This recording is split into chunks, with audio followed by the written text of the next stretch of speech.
J'ai observé la situation de beaucoup d'immigrés en Allemagne. Ceux-là qui sont arrivés avec nous à l'époque, ceux-là qui sont arrivés avant nous, ceux-là qui arrivent aujourd'hui, ceux-là que je coach souvent comme ça dans mes sessions de coaching en investissement en finance et dans l'acquisition des biens immobiliers et même aussi pour lancer des business sans capital en Allemagne. Et puis je me suis posé la question de savoir qu'est-ce qui fait à ce que certaines personnes réussissent rapidement en Allemagne pendant que d'autres sont en train de traîner. Qu'est-ce qui fait à ce que certaines personnes comprennent rapidement le système en Allemagne pendant que d'autres sont en train de traîner? Qu'est-ce qui fait à ce qu'il y a une démarcation entre le groupe de personnes qui arrivent pendant une année et la performance en fait sur le long terme? Donc dans cette vidéo, j'ai donc noté 5 points qui sont intéressants que je vais te présenter ici. Et ces points-là vont te permettre en fait de te challenger, de repenser en fait ta situation et d'obtenir des meilleurs résultats sur le territoire dans les prochaines années. Alors, le premier point, tu sais, quand on émigre, quand on vient en Allemagne, on vient pour travailler, on vient pour se bâtir, on vient pour chercher une meilleure vie, on vient pour construire une nouvelle vie. Et en général, on a été éduqué pour trouver un travail et puis travailler dans une entreprise. Donc, ce qui fait que le premier point quand tu arrives en Allemagne, ça c'est sur le plan inconscient, c'est que tu comprennes d'abord comment trouver rapidement un boulot et comment progresser en entreprise. Quand je parle de progresser en entreprise, ça a beaucoup plus à voir avec les responsabilités que tu vas prendre et l'augmentation de ton salaire. Parce que c'est extrêmement important. Plus ton salaire augmente en entreprise, plus tu auras la possibilité ou bien les chances en fait de pouvoir faire de meilleures transactions financières d'ailleurs, notamment si tu t'intéresses à l'immobilier. Et ça, c'est un autre aspect. Ça, c'est vraiment quelque chose de différent. Donc, si tu t'intéresses à l'immobilier, plus ton salaire sera élevé, moins tes charges seront, plus tu pourras faire certaines transactions. Donc, l'un des premiers points qui est extrêmement important quand tu déposes tes affaires, quand tu es sur le territoire, c'est que tu comprennes rapidement comment trouver un job et rapidement comment progresser en entreprise. Que ton salaire augmente en entreprise pour pouvoir faire des meilleures transactions d'investissement d'ailleurs. Ça, c'est extrêmement important. Ça, c'est le premier point. Et à ce premier point, il se joint dans le deuxième point qui est celui de la confiance personnelle. J'ai eu à causer avec beaucoup de frères, beaucoup d'Africains, et je me rends souvent compte que la confiance personnelle, c'est quelque chose en fait, c'est une attitude ou une habitude en fait qui manque souvent à certaines personnes. Ce que je vais te dire dans cette vidéo, c'est que si tu as un problème de confiance personnelle à ce niveau, si tu as un problème de confiance personnelle, il te sera difficile de pouvoir prendre certains risques. Il sera difficile de t'affirmer même en entreprise. Il te sera difficile de communiquer même avec tes collègues, avec tes chefs, avec les gens dans la société. Parce que tu auras toujours l'impression que c'est parce que tu es un immigré, que tu es un étranger, que les Allemands sont au-dessus de toi. En fait, tu auras une sorte de complexe. Et pour ne plus avoir ce complexe, il faut que tu travailles ta confiance personnelle. La confiance personnelle, la chance que tu as en fait, c'est que la confiance personnelle, tu peux travailler ça chaque jour. Hein. Il y a des exercices qui te permettent de travailler ta confiance personnelle. Il y a des techniques, des coachings et tout, des choses qui te permettent en fait de développer ta confiance personnelle et de pouvoir d'avoir une estime de toi qui va te permettre de prendre certains risques ou bien de passer à une autre étape dans ta vie. Donc, la confiance personnelle, je pense, c'est extrêmement important. Pour moi, quelqu'un qui n'a pas de confiance personnelle, aujourd'hui, il est un peu comme une feuille, je vais dire entre guillemets, une feuille morte qu'on a jetée comme ça en l'air, qui cherche en fait où elle va atterrir. Tu dois absolument travailler ta confiance personnelle. C'est extrêmement important pour que tu puisses exceller sur le territoire et même dans la vie en général. Sans confiance personnelle, tu seras renfermé sur toi et tu as des choses en fait que tu ne pourras pas faire. Tu seras introverti, tu ne pourras pas communiquer avec des gens, tu ne pourras pas prendre certains risques, tu ne pourras pas lancer certains business, tu ne pourras pas t'affirmer dans une discussion en groupe, tu ne pourras pas prendre la parole en public. Il y a tellement de choses que tu ne peux pas faire si tu n'as pas la confiance personnelle. Le troisième point, c'est le domaine financier. Tu sais, beaucoup d'entre nous, quand on quitte l'Afrique pour venir en Allemagne, en général, on n'a pas cette culture financière. On ne comprend pas comment les assurances fonctionnent. Parce que chez nous, en Afrique, tu sais, on n'est pas habitué aux assurances, on n'est pas habitué à tous ces systèmes bancaires. Hein. On grandit en général, on fonctionne avec l'argent liquide. Donc, ce qui fait qu'on arrive en Allemagne, on arrive dans un système où il y a des assurances, il y a un système bancaire, il y a des lois là derrière, il y a les impôts, il y a ceci, cela. Donc, il faut que tu comprennes comment le système financier fonctionne. Comment est-ce que le système financier fonctionne en Allemagne? Quel type de compte bancaire est-ce que tu peux créer? Combien de comptes bancaires est-ce que tu peux créer? En termes d'investissement, il y a des stratégies, il y a des types de comptes bancaires que tu dois créer si tu t'intéresses par exemple à l'immobilier. ou bien tu t'intéresses, je ne sais pas trop à l'entrepreneuriat, ou bien tu aimerais lever des fonds. Il y a tellement de choses, non? Tu ne peux pas te comporter sur le plan système bancaire comme quelqu'un qui veut simplement vivre sa vie de manière normale, avoir son boulot et puis te rentrer le soir dormir à la maison. Non, tu n'aurais pas le même comportement en termes d'attitude financière sur le terrain. Donc, le deuxième point, c'est extrêmement important. Tu dois comprendre comment le système financier fonctionne.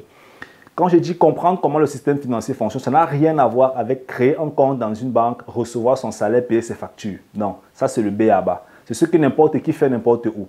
Ici, il s'agit vraiment de ceux-là qui veulent à un moment donné se démarquer. Tu vois, si à un moment donné tu veux te démarquer, il y a une quantité d'outils que tu dois mettre dans la tête et que tu dois implémenter. Et c'est beaucoup plus je parle beaucoup plus d'implémentation. Il y a une quantité d'outils que tu dois implémenter. Le système financier fonctionne.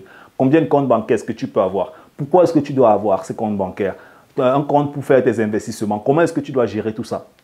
C'est extrêmement important parce que quand tu travailles, si tu travailles ici, tu travailles pour obtenir un salaire. Et avec ce salaire, qu'est-ce que tu veux faire? Tu veux te développer, payer tes factures, faire tes investissements. Et investir, c'est planifier. Donc, il faut que tu comprennes en fait comment le système financier du pays dans lequel est-ce que tu es se comporte. Même si tu veux rentrer en Afrique plus tard, il faut que tu comprennes comment le système financier fonctionne. Ça prend son sens. Le troisième point, donc, c'est l'investissement. Hein? Chaque être humain aimerait investir. Parfois, quand je fais des pauses de publication dans mes sessions de coaching avec mes différents élèves, et j'espère que toi aussi, tu feras bientôt partie de ceux-là qui sont dans notre aventure, ceux-là qui veulent se réinventer, ceux-là qui veulent être différents. Donc, en ce qui concerne les investissements, tu dois comprendre comment et où est-ce que tu peux investir. Hein? On a l'immobilier, on a la bourse, on a les startups, on a les business angels, ainsi de suite. Tu dois comprendre comment l'immobilier fonctionne, comment la bourse fonctionne. Même si tu ne veux pas investir dans l'immobilier ou dans la bourse en Allemagne, tu sais, 90% des Africains ou bien des étrangers en Allemagne aiment souvent investir dans leur propre pays. Je vais prendre le cas des Africains. Ils aiment souvent, non, je travaille, j'ai investi dans mon pays. Je travaille, j'ai investi dans mon pays. Mais sur le plan financier, sur le plan bancaire, le pays où tu reçois tes revenus, c'est le pays où tu as le plus de crédibilité. Parce que les banques connaissent l'entreprise dans laquelle est-ce que tu fonctionnes. Les banques connaissent ton salaire. Les banques peuvent analyser ton contrat, peuvent analyser tes charges, tes revenus et peuvent, à partir de cette situation, te lever des fonds qui vont te permettre en fait de faire des transactions et des transactions que tu vas faire en termes d'investissement immobilier boursier qui vont même aussi t'aider plus tard à faire des placements dans ton pays d'origine, notamment peut-être en Afrique. Donc, tu dois comprendre comment l'immobilier fonctionne. Même si tu ne veux pas investir dans l'immobilier en Allemagne, comprends comment l'immobilier fonctionne. Parce que d'une manière ou d'une autre, à un moment donné, l'expérience prouve souvent que la plupart des gens sont interrogés ou bien s'interrogent et aimeraient plus tard faire ce type d'investissement. Donc, tu dois comprendre comment l'immobilier fonctionne et puis comprendre comment la bourse fonctionne. Beaucoup de personnes disent souvent que la bourse, c'est le TSC, la bourse, c'est l'auto. Il y a beaucoup de personnes que j'accompagne dans le secteur boursier qui aujourd'hui font des placements qui sont rentables. Et il y a beaucoup de personnes qui, au début, sont venues me voir et m'ont dit, je veux simplement savoir un peu à quoi la bourse fonctionne parce que pour moi, c'est très compliqué. Mais quand on fait une session de coaching, 2 sessions de coaching, 3 sessions de coaching, ces personnes se rendent compte que, en fin de compte, même l'investissement en bourse n'est pas aussi compliqué que ça. C'est quelque chose qu'on a mystifié, mais qui est aussi simple. Donc, tu dois comprendre comment la bourse fonctionne, comment l'immobilier fonctionne. Ça, c'est en termes d'investissement. Avoir un plan d'investissement. Hein? Où est-ce que tu te vois en Allemagne dans 5 ans, 10 ans, 20 ans? Comment tu vois ton retour en Afrique? Avec quels paramètres? Avec quel salaire? Avec quel bien? Avec quel style de vie? Ainsi de suite. Tout ça, tu vois, c'est un compas que tu dois planifier. Ce n'est pas le travail. La banque ne va pas faire ça pour toi. Tes amis ne feront pas ça pour toi. Ton père ou ta mère ne feront pas ça pour toi. C'est toi qui dois faire ce type de choses. Et puis le 5e point, donc pour finir, c'est le business avec zéro capital. Comment tu peux lancer un business sans capital en Allemagne? Quelle est la stratégie que tu peux mettre sur pied? Ça, c'est extrêmement important. Dernièrement, il y a un étudiant encore qui m'a contacté dans mes réseaux sociaux. Il m'a dit que voilà, il veut se lancer aussi. Il veut se lancer en Allemagne, il veut lancer un business. Il veut savoir si avec sa situation en tant qu'étudiant, il peut le faire. Oui, tu peux le faire en tant qu'étudiant. Tu peux lancer un business en Allemagne. D'ailleurs, il y a plusieurs que j'accompagne aussi dans ce sens-là pour leur permettre, en fait, vu leur situation, de commencer à lancer leur premier business aussi en Allemagne et sans capital. Tu vois donc, tu dois comprendre comment le business fonctionne parce qu'à un moment donné, d'une manière ou d'une autre, ton cerveau va te ramener à cette question, comment est-ce que je vais lancer un business? Quel business est-ce que je vais lancer? Donc, plus tôt tu t'occupes de cette thématique, mieux il est encore pour toi. Et en business, en fait, on a souvent ce qu'on appelle l'effet exponentiel. Ça veut dire que si tu t'occupes maintenant du business, si tu t'intéresses au business, tu accumules en fait l'information et puis tu te lances en entrepreneuriat. À un moment donné, tu vas atteindre ce qu'on appelle en fait un pic et puis tes activités vont commencer à décoller tout seul. Donc, plus tôt tu t'occupes de ça, mieux il est vraiment pour toi. Et le dernier point ici, je pense en fait que si tu aimerais implémenter tous ces différents concepts, il te faut quelqu'un qui va t'accompagner sur le territoire en Allemagne. C'est extrêmement important. Si tu veux être différent, tu dois trouver quelqu'un qui va t'accompagner dans ces différents points. Ce sera en fait ce que j'appelle un compas. Un compas, c'est un ensemble d'informations qui sont mises à ta disposition et qui te permettent en fait de prendre le raccourci. Et ça, pour moi, je pense que si ces points-ci, moi, je les avais quand je suis arrivé en Allemagne, ce qui vraiment aurait réalisé beaucoup de très, très belles choses en fait aujourd'hui, tu vois, ou encore un peu plus de belles choses aujourd'hui, tu vois. Donc, j'espère que ces points, tu les as bien notés. Parmi ça, voilà, on a le job, progression en entreprise, confiance personnelle, côté financier, investissement, business. Quel est le point que tu trouves le mieux ou bien le plus important ou le moins important? Est-ce que tu es en train d'implémenter déjà l'un de ces points dans ta propre vie? Laisse-moi bien sûr ton commentaire dans la barre de description. On est ensemble. Bye bye.